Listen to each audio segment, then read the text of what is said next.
going to Chiapas' most popular attraction, El Cañon del Sumidero. AKA the Sumidero Canyon. We're Emily and Tom. We met backpacking in Chile in 2020 when Tom took me on a road trip through Patagonia until we ended up locked down in Buenos Aires. After being separated across the world for 8 months, we reunited in the UK and are now back on the road again.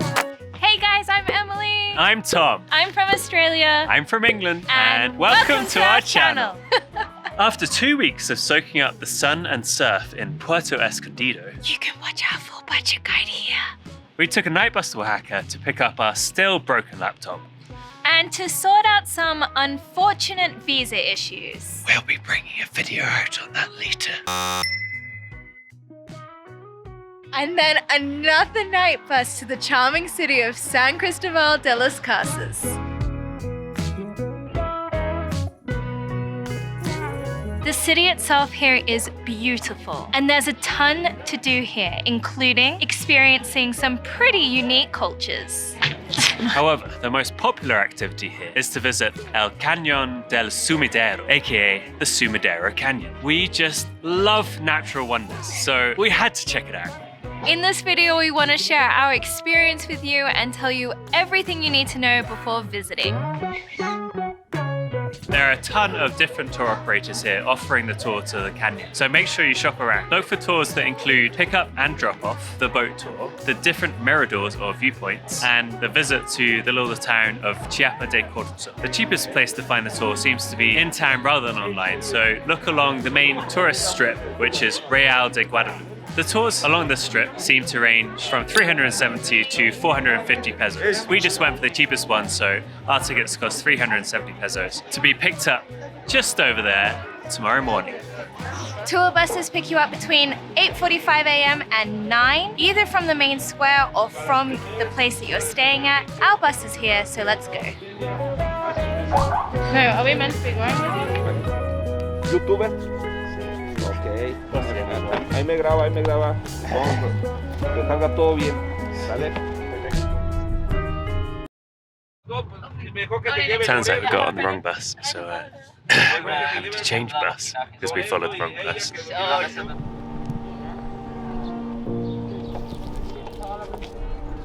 Take 2, we're now on the right bus.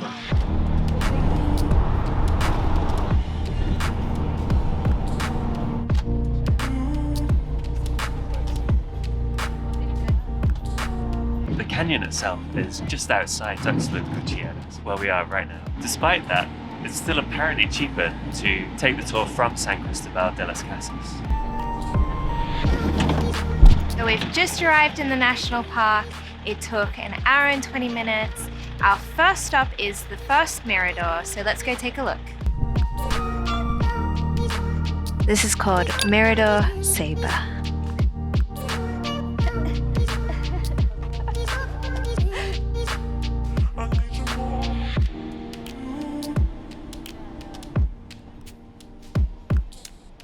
Mirador 2, La Coyota. That's gonna be us. It looks so small. The canyon is found in the 200 square kilometer national park del Cañon del Sumidero, I think, and is the biggest attraction in Chiapas. It's even featured in the Chiapas state flag.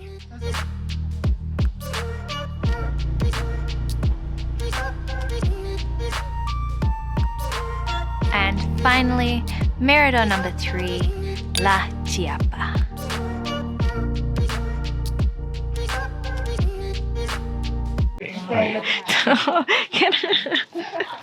Oh, it's a whole fly.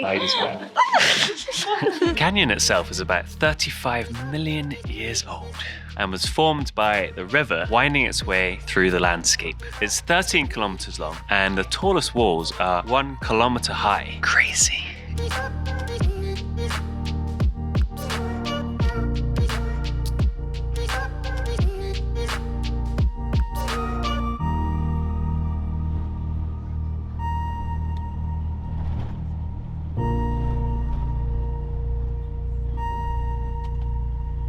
From the last Mirador, we've just sat on the bus for another hour and 15 minutes. I think we're going to board the boat now. Although It's lunchtime. So either we're going to get some lunch or we're going to board the boat and be starving because it's now 1 o'clock and we haven't eaten. Ready. It looks like there may be some sandwiches. 70 pesos for 2 sandwiches and a banana.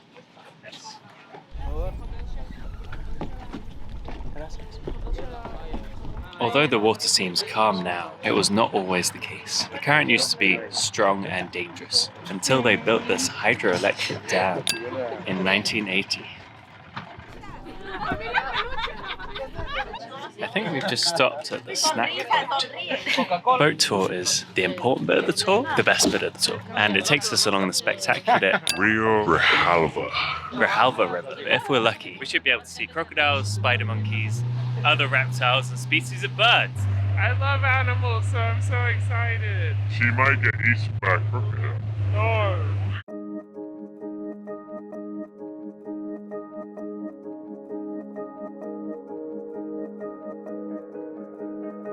We have no idea what they are, but we have just seen hundreds and hundreds of birds on this island.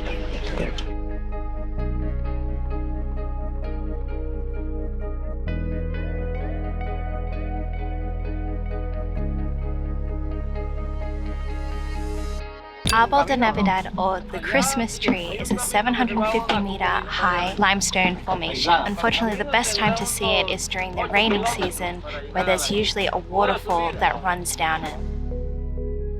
I do feel a lot like we're in Jurassic Park.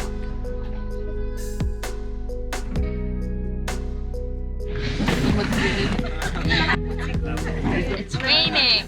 The boat driver just drove under the waterfall, so we got wet.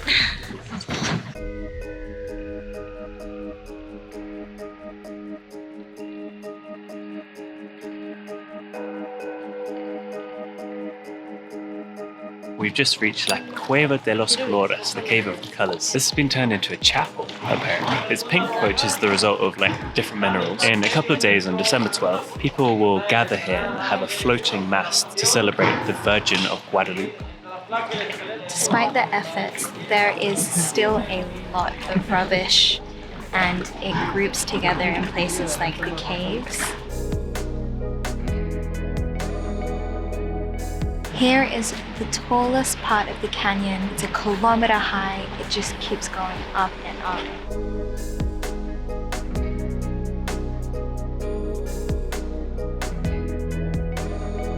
That rock face is just crazy big. Can you imagine climbing that? El Capitan, eat your heart out.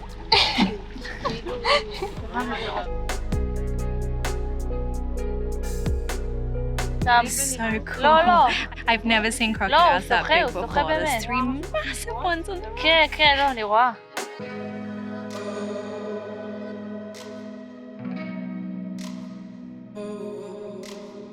You can basically consider us a wildlife channel now. At this trap, and I was like, I know a monkey sound when I hear it. There's a baby spider monkey up in the tree. There's one up there too. That's pretty crazy.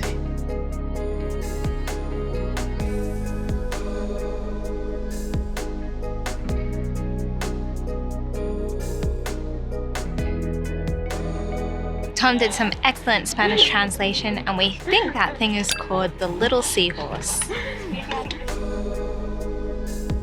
And after that, I think we've left the canyon.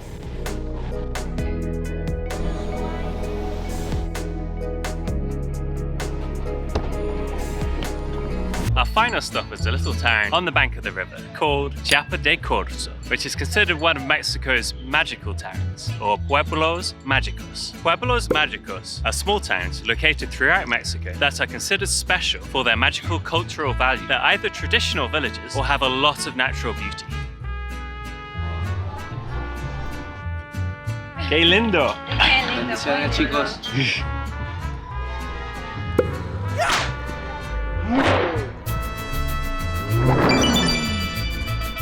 It's super hot, so we bought this giant ice cream to cool down. It's nuts on chocolate ice cream. Is it good? This is nice. I don't know about the ice cream. This is just like something we have at my home in Cornwall, UK, called the Hedgehog, on a little beach called Chapel Port. This is almost as good as the Hedgehog. No, it's not. No, it's not as good as the No, Hedgehog.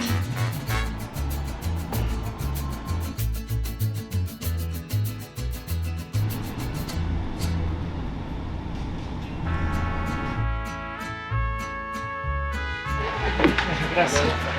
Thank you. I'm so tired. I'm really hungry. I need food.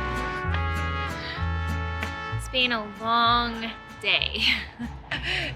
The canyon was really amazing. As soon as we got onto the boat, onto the water, it was just like actually breathtaking. And it really genuinely reminded me of going to Yosemite National Park. It just genuinely resembled it, but with a river running through the bottom of it. And having experienced it ourselves, we've come up with our 3 top tips to make sure you have the best day. Tip 1. We chose the cheapest tour operator we could find. We did that on the basis that we thought all the tour operators just handed us directly over to someone else. However, that wasn't true. A lot of the day is spent in the minibus, which is arranged, I think, directly by your agency. Therefore, the rating on Google Maps and TripAdvisor of your tour agency is important. We have friends that took the same tour, but I assume with a different operator, and for example, they got given a place to stop for lunch, whereas we didn't really get a place to stop for lunch. There just happened to be some cheap sandwiches on the side. Because you spend so much of your time in the minibus, having a good experience in the minibus, being given enough time to do the stops, and because your minibus driver is your guide most of the time,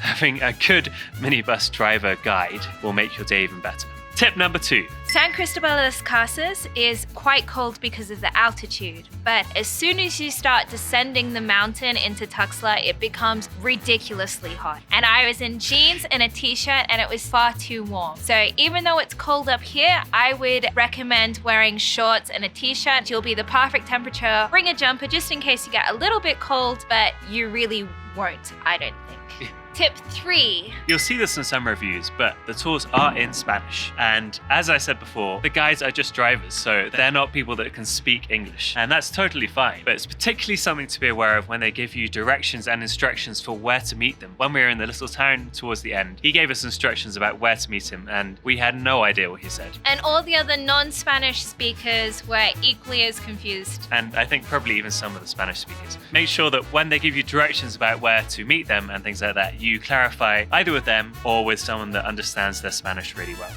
If you liked this video, thought it was entertaining, or helped you at all, we would really appreciate it if you subscribe to our channel. Hit that bell so you know when our next videos are coming out. Please drop us a comment. Give us a thumbs up. And if this video was helpful to you and you feel like showing your appreciation, you can even buy us a coffee. The link is in the description below if you like. We really appreciate your support. Thanks so much for watching. See you next.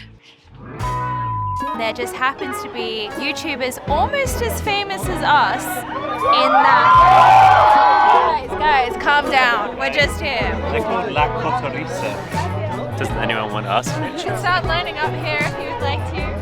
You smell like fat man. And then another night bus to the charming city. I'm so worried about the car.